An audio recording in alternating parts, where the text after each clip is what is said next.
Pastor John, hoje temos uma pergunta sobre liderança. O texto de 1 Timóteo 2,12 fala que mulheres podem pregar na reunião semanal de uma igreja local, seja como uma extensão da liderança masculina ou como algo submetido ao governo e à autoridade dos presbíteros.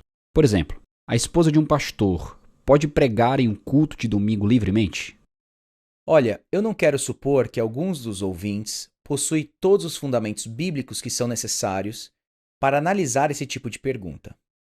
Então, permita que eu coloque algumas coisas no devido lugar antes de responder à pergunta especificamente. Vamos ler o texto mencionado. 1 Timóteo 2, versos 11 a 14. A mulher aprenda em silêncio, com toda submissão. E não permito que a mulher ensine, nem exerça a autoridade de homem. Esteja, porém, em silêncio, porque primeiro foi formado Adão, depois Eva.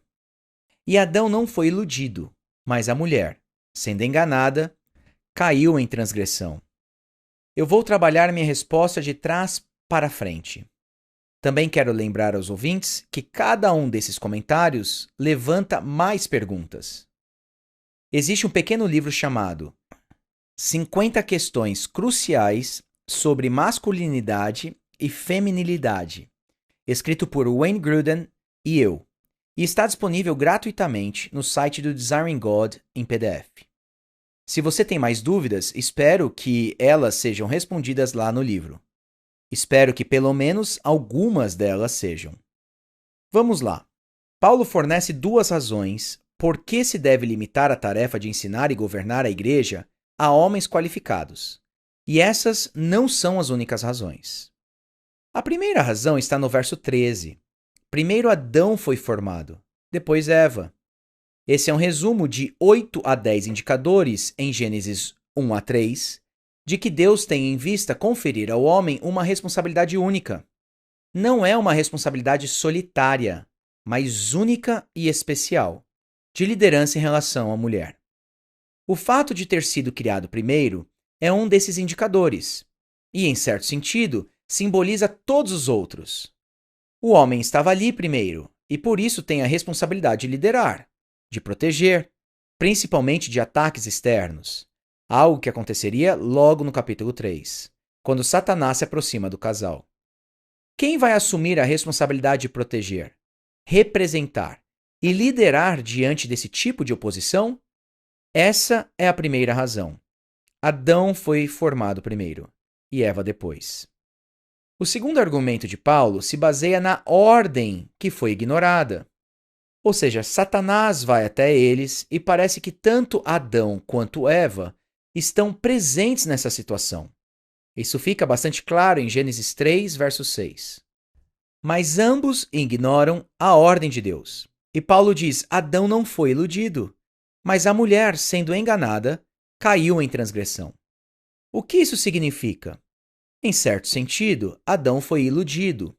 Ele realmente comeu o fruto. De fato, quando Paulo fala da queda do homem em Romanos 5, ele coloca toda a culpa em Adão.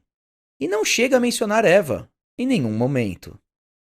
Então eu entendo que Paulo não está chamando a atenção para uma suposta ingenuidade maior por parte da mulher.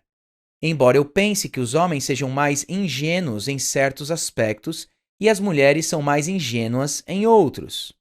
Vários estudos tentam descobrir que tipos de anúncios atraem os homens e que tipos de anúncios atraem as mulheres. E todos nós temos um tipo de ingenuidade. Mas eu não quero ser simplista, dizendo que todos têm a mesma ingenuidade, embora eu não tenha certeza se esse é o foco de Paulo aqui. O ponto principal é que ela foi enganada porque o enganador fez com que ela e Adão trocassem o papel que foi dado a eles por Deus.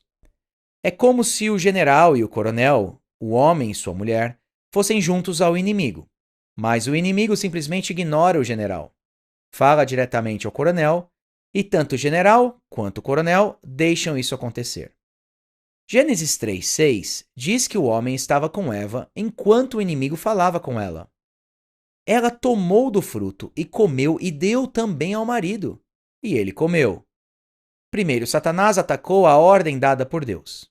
E tanto Adão quanto Eva foram ludibriados naquele momento e deixaram isso acontecer.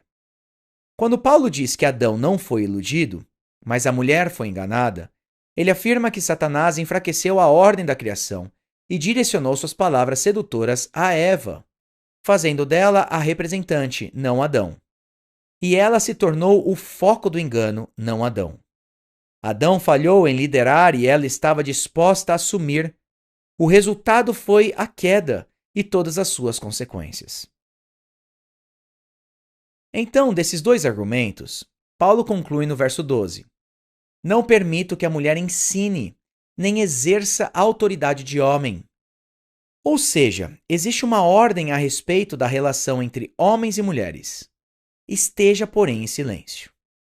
Essas duas expressões, ensinar e exercer autoridade, são as mesmas diferenças entre um diácono e um presbítero da igreja local, como Paulo descreve a lista de responsabilidades de cada um no capítulo 3. Os presbíteros devem governar bem e ser capazes de ensinar. Não se espera nada disso dos diáconos. Portanto, creio que o verso 12 significa: não permito que uma mulher assuma o papel de um presbítero na igreja, ou que haja como um. Se você chama de presbíteros, não importa. A questão é agir como um presbítero na igreja, já que eles são os responsáveis pelo ensino e pela autoridade. Porém, é claro que nem todo ensino é inapropriado para as mulheres. Tito 2, verso 3, diz que elas devem ensinar mulheres mais jovens, por exemplo. Mas assumir o ensino que pertence aos presbíteros, ou seja, o ensino que carrega autoridade sobre todos, é algo que compromete a ordem de Deus, diz Paulo. Essa é a questão. Não se trata de competência. Jamais cometa o erro de pensar: uma mulher não pode ensinar com esse tipo de autoridade porque é incompetente. Não é isso. A questão é que isso comprometeria a relação entre homens e mulheres. Tudo isso para chegar à seguinte pergunta. Permita-me lembrar, o texto de 1 Timóteo 2,12 fala que as mulheres podem pregar na reunião semanal de uma igreja local, seja como uma extensão da liderança masculina ou como algo submetido ao governo e às autoridades dos presbíteros. Minha resposta é não. Nenhuma dessas qualificações, ou seja, a extensão da liderança ou submissão a ela, está acima do ensino do verso 12.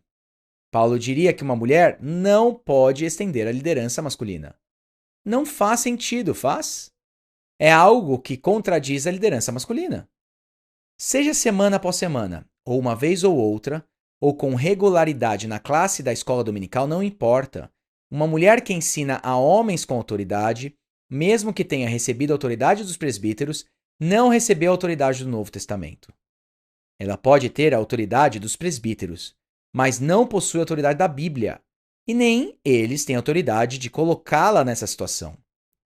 Eu concluo que é inapropriado fazer isso. Deus ama a igreja dele.